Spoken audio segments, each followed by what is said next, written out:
नवारंभ के तहत प्रस्तुत इस लघु नाटिका में एक आक्रामक बच्चे की कहानी दिखाई गई है, जहां गुस्से के पीछे छुपे दर्द और सही बदलाव को उजागर किया गया है। चलिए आनंद लेते हैं। बच्चा है बहुत आक्रामक, वो परिस्थितियों में किसी गलत जगह फंसकर और यहाँ पर आ जाता है। तो इसी के उसमें सारे दृश्य एक लघु नाटिका में दिखाए गए हैं, जिसके बाद मैं आपको सबको इंट्रोड्यूस करता हूँ। अमन नाम का एक लड़का है जो बहुत आक्रामक है, जिसका पढ़ाई में मन नहीं लगता, वो किसी को सुनता नहीं। एक रीना है मेहनती छात्रा जो क्लास में बहुत अच्छी परफॉर्मेंस रहती है, वो अमन को बार बार समझाती है। तीसरा है अमन का दोस्त जो अमन को गलत दिशा में ले जाता है। चौथा पात्र है शिक्षक जो अमन को समझाती है। घर का रोल भी लिया गया है कि उसकी परिस्थिति में घर की तरफ से क्या होता है, कैसे समझाया जाता है। तो अमन की माँ का कैरेक्टर है। लास्ट रोल भविष्य में अमन कैसा उसको दिखता है, कैसे वो अपने आप को चेंज करता है, वो दिखाया गया है। तो पहले दृश्य में आपको दिखाएंगे स्कूल का माहौल है। अमन पढ़ाई छोड़कर मोबाइल और दोस्तों में उलझा हुआ है। रीना उसे समझाती है कि पढ़ाई बहुत जरूरी है, पर वह रीना की नहीं सुनता, सब चीजों को मजाक में उड़ा देता है।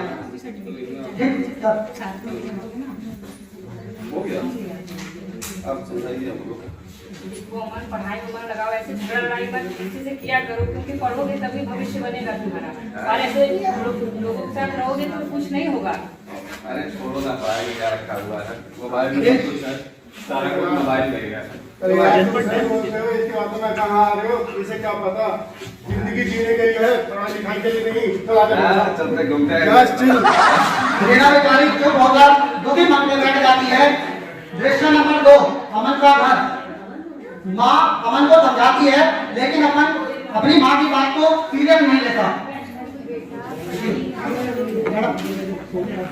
बेटा पढ़ाई लिखाई करोगे तभी तो तुम्हारा भविष्य बनेगा। अरे यार सब लोग समझाने में लगे रहते हैं, करते रहना ही नहीं है मुझको। जहाँ जाओ सब लोग समझाते रहते हैं। नहीं मुझको नहीं रहना ही नहीं, सुना ही नहीं।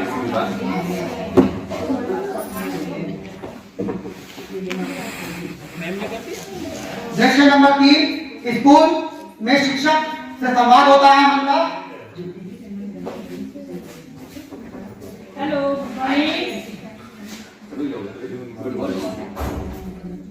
क्या हुआ, परेशान शान को? मैम आज अमन झगड़ा कर लिया है, मार दिया है, उसका सर फूट गया और इसको कहते हैं पढ़ने लिखने के लिए, तो सुनता ही नहीं मेरी बातों को, डांट देता है हमेशा। अमन नहीं मैम, सभी शिकायत करते हैं मेरी, कोई बात ही नहीं सुनता। कुछ कहो। तुम परेशान ना हो, मैं तुम्हारी बात सुनूंगी। आओ इधर आओ, मेरे पास आओ। नहीं मैम, मुझको किसी की बात ही नहीं सुनी है।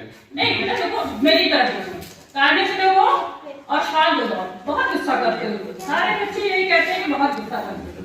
मुझे पता चला कि कल तुमने क्लास में एक बेंच तोड़ी है। हाँ? ऐसा क्यों करते हो? मैम गुस्सा आ गया था मुझको।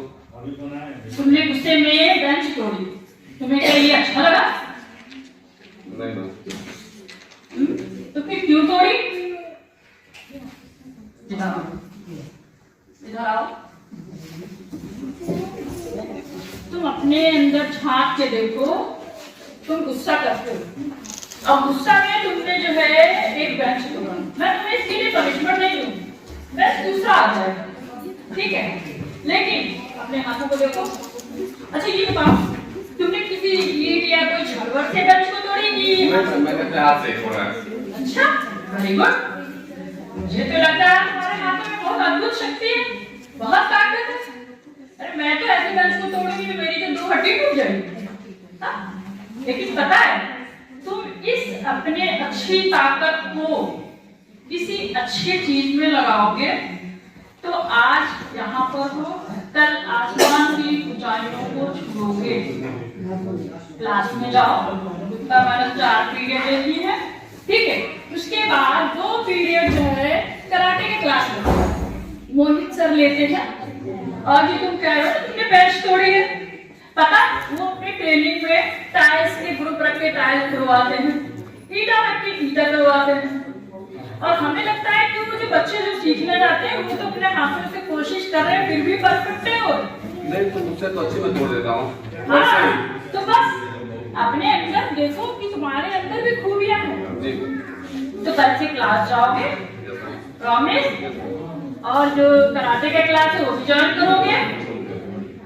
Good boy.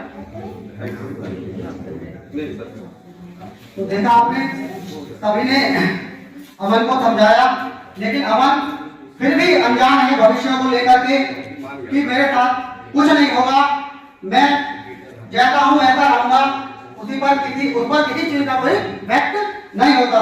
फिर ये जो दृश्य है सबसे असरदार है, इसमें एकदम लाइट जलती है और भविष्य का अमन, वो सपनों में सोचता है, भविष्य का अमन मंच पर आता है बेरोजगार और दुखी मुद्रा में।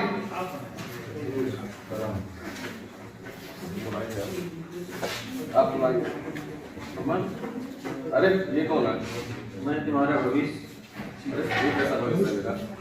जब तुमने पढ़ाई छोड़ी और लोगों के साथ चले गए तो भविष्य जो है अच्छा नहीं रहेगा। अरे इतना खराब भविष्य मेरा। देखो यहाँ मौका मिला हुआ है बात सुधार करेंगे, एक अच्छे लोगों के साथ रहेंगे, अच्छे टीचर के साथ यहाँ पे सुधार करो, अपना आप पढ़ाई करो, भविष्य जैसे अच्छा बने। बस लाइन बैक कर दूंगी।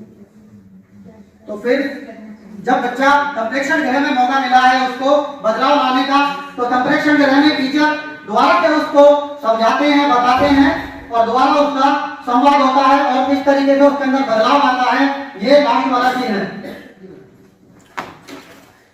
हेलो अमन, कैसे हो? मैम अब समझ में आया कि शायद मैंने अपने जीवन में बहुत गलतियाँ की हुई है और अब मैं कुछ कर नहीं पाऊंगा। मैंने तो सपने में मैं अपना भविष्य देख लिया और अब मैं चाह करके भी सुधार नहीं कर सकता अपने आप में।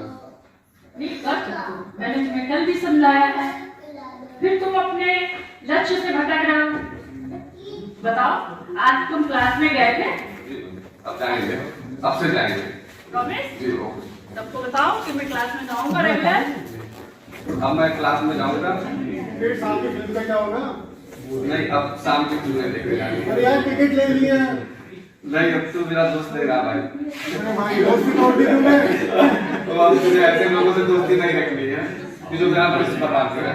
अब मैं अच्छे संस्था में आ गया हूँ, यहाँ टीचर और हमारे यहाँ से दोस्त बनेंगे जो हमें हमारा भविष्य बनाएंगे। कोई बात नहीं, ठीक है, मैं और किसी को ढूंढ लूंगा। तो आपने देखा कि अमन ने अपने सारी जो गलत संगति थी उससे नाता तोड़ लिया और एक नई राह पर नए भविष्य की तलाश में निकल पड़ा।